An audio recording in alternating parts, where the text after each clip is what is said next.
জ্যৈষ্ঠ মাসের অন্যতম গুরুত্বপূর্ণ দিন হিসেবে গণ্য করা হয় জ্যৈষ্ঠ পূর্ণিমার দিনটিকে, যাকে বট সাবিত্রী পূর্ণিমাও বলা হয়।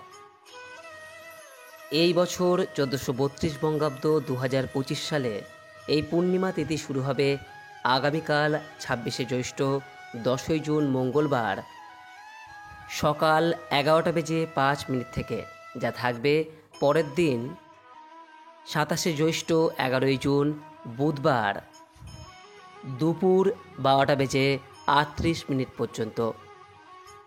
যেহেতু উদয়া তিথি মেনে সমস্ত কিছু পালন করার কথা বলা হয়, তাই এই বছর 2025 সালে এই জ্যৈষ্ঠ পূর্ণিমা পালন করতে হবে আগামী 27শে জ্যৈষ্ঠ 11ই জুন বুধবার দিন। পূর্ণিমার যাবতীয় বিধি, পুজো অর্চনা, উপবাস সমস্ত কিছুই 27শে জ্যৈষ্ঠ বুধবার দিন সম্পন্ন হওয়া প্রয়োজন। তবে পূর্ণিমার যদি নিশি পালন করতে চান, তাহলে সেক্ষেত্রে 26শে জ্যৈষ্ঠ মঙ্গলবার দিন সেই নিশি পালন সম্পন্ন করতে হবে। এবং পূর্ণিমার দিনে অনেকে যে বাড়িতে সত্যনারায়ণ ব্রত করে থাকেন, সেই সত্যনারায়ণ ব্রত কিন্তু মঙ্গলবার দিন সম্পন্ন করা প্রয়োজন। মঙ্গলবার সন্ধ্যা 6:18 থেকে রাত্রি 7:54 মধ্যে শ্রী শ্রী সত্যনারায়ণ পূজা সম্পন্ন হওয়া প্রয়োজন। বন্ধুরা, এই জ্যৈষ্ঠ পূর্ণিমার দিনই আবার ভগবান শ্রী জগন্নাথ দেবের স্নান যাত্রা সম্পন্ন হচ্ছে। বুধবার দুপুর 12:38 পূর্বে শ্রী শ্রী জগন্নাথ দেবের স্নান যাত্রা সম্পন্ন হবে। তাই জ্যৈষ্ঠ পূর্ণিমার যে পূজা, তা অবশ্যই বুধবার দুপুর 12:38 মধ্যে সম্পন্ন করা প্রয়োজন। বন্ধুরা, যে কোনো পূর্ণিমার দিনকে মা লক্ষ্মীর দিন হিসেবে গণ্য করা হয়। এই কারণে পূর্ণিমার দিনে মা লক্ষ্মীর বিশেষভাবে পূজা করা হয়। মা লক্ষ্মীর পূজার সঙ্গে সঙ্গে শ্রী বিষ্ণুরও পূজা করার কথা বলা হয়। বন্ধুরা, এই জ্যৈষ্ঠ পূর্ণিমার দিন আপনি পূজা করুন বা নাই করুন,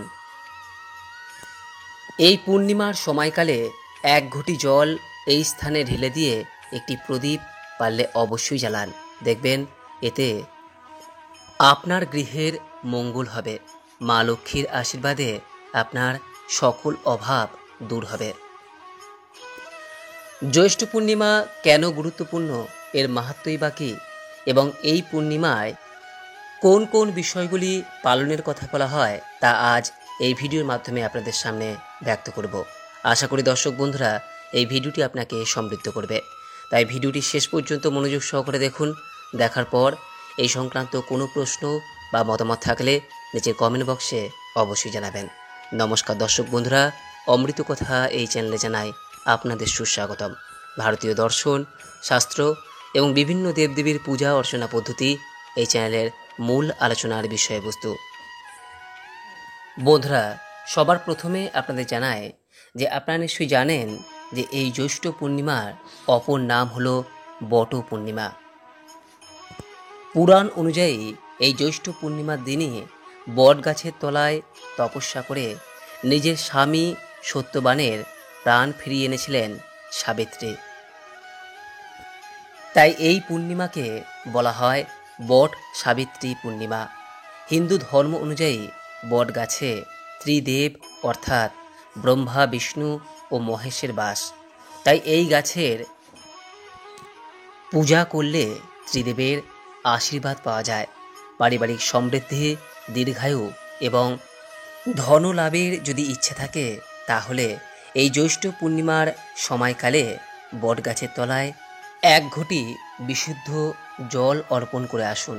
সঙ্গে অর্পণ করুন সামান্য মিষ্টি বা সাদা বাতাসা। উক্ত গাছে জল অর্পণ করার পর একটি ফুল নিবেদন করুন এবং তার সঙ্গে একটি ধূপকাঠি ও একটি তেলের প্রদীপ প্রজ্বলন করুন। যদি বাড়ির আশেপাশে বট গাছ না থাকে, তাহলে এই বিষয়টি আপনি আজকের দিনে পূর্ণিমার সময়কালে অশ্বত্থ গাছের গোড়ায়ও করতে পারেন। পূর্ণিমার দিন স্নান করার পর এই কাজটি করতে হয়। বন্ধুরা, এই কাজটি যদি আপনি করতে পারেন, তাহলে জীবন থেকে সমস্ত দুঃখ কষ্ট দূর হয়, গৃহে মা লক্ষ্মীর আগমন ঘটে। বন্ধুরা, পূর্ণিমার দিনে বাড়িতে বাড়িতে মা লক্ষ্মীর পূজা হয়ে থাকে। যদি এই পূর্ণিমার সময়কালে আপনি মা লক্ষ্মীর প্রতিমা বা ছবির পূজা করতে পারেন তাহলে খুবই ভালো। আর তা যদি একান্তই করতে না পারেন তাহলে এই পূর্ণিমার সময়কালে চেষ্টা করুন মা লক্ষ্মীর প্রতিমা বা ছবির সামনে 11টি কড়ি অর্পণ করতে। গুনে গুনে 11টি কড়ি হলুদ দিয়ে তিলক করে পূর্ণিমার সময়কালে মা লক্ষ্মীর কাছে অর্পণ করুন। পরের দিন পূর্ণিমা ছাড়ার পর একটি লাল কাপড়ে এই কড়িগুলি বেঁধে যে স্থানে আপনি টাকা পয়সা রাখেন বা বাড়ির লকারে এই কড়িগুলি রেখে দিন। এতে মা লক্ষ্মীর আশীর্বাদ লাভ করা যায়। পরিবারে কখনো অর্থাভাব দেখা যাবে না। বন্ধুরা, পূর্ণিমার দিন একটি গুরুত্বপূর্ণ কাজ হলো স্নান এবং দান। এই দিন স্নান ও দানের বিশেষ মাহাত্ম্য স্বীকার করা হয়েছে। এই দিন কোনো পবিত্র নদীতে স্নান করে তবেই উক্ত কাজগুলি সম্পন্ন করুন। যদি কোনো আশেপাশে পবিত্র নদী বা জলাশয় না থাকে তাহলে সেক্ষেত্রে আপনি স্নানের জলে সামান্য গঙ্গাজল ঢেলেও স্নান পর্ব সম্পন্ন করতে পারেন। স্নান করার পরই কিন্তু যাবতীয় কাজগুলি করতে হয়। বন্ধুরা, এই জ্যৈষ্ঠ পূর্ণিমার দিন দান করাও একটি অন্যতম গুরুত্বপূর্ণ কাজ। এই দিন কোনো দুস্থ মানুষ, ব্রাহ্মণ, কোনো গরিব মানুষ, কোনো অভুক্ত মানুষ এদের উদ্দেশ্যে সাদা কাপড়, চিনি, চাল, দই, রূপোর বস্তু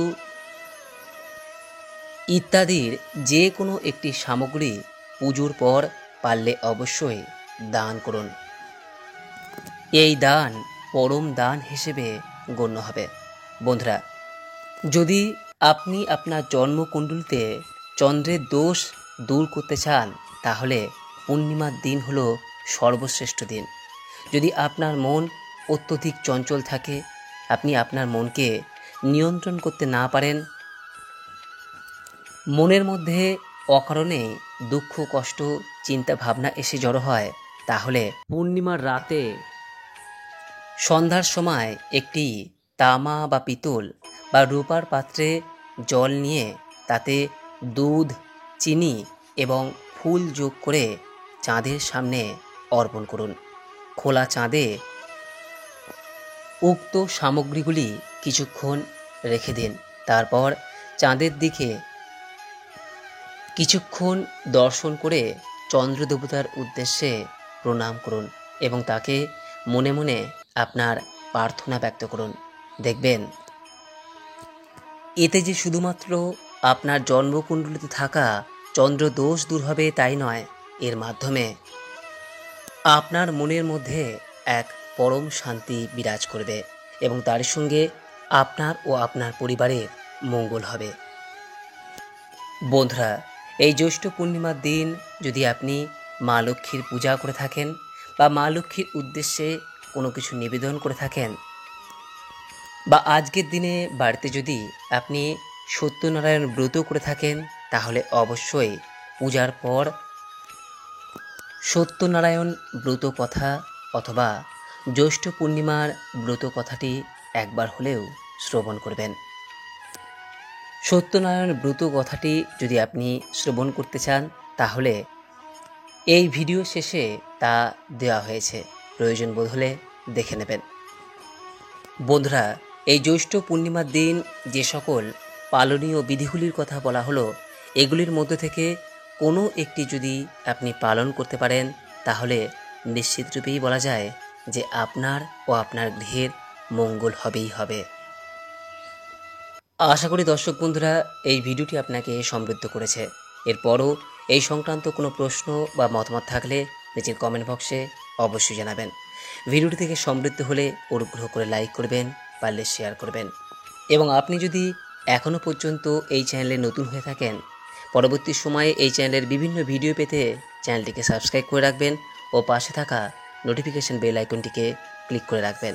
সকলেই ভালো থাকুন, সুস্থ থাকুন এই কামনা করে আজকের মতো ভিডিওটি এখানেই শেষ করলাম। নমস্কার, ধন্যবাদ। ঈশ্বর আপনার মঙ্গল করুক।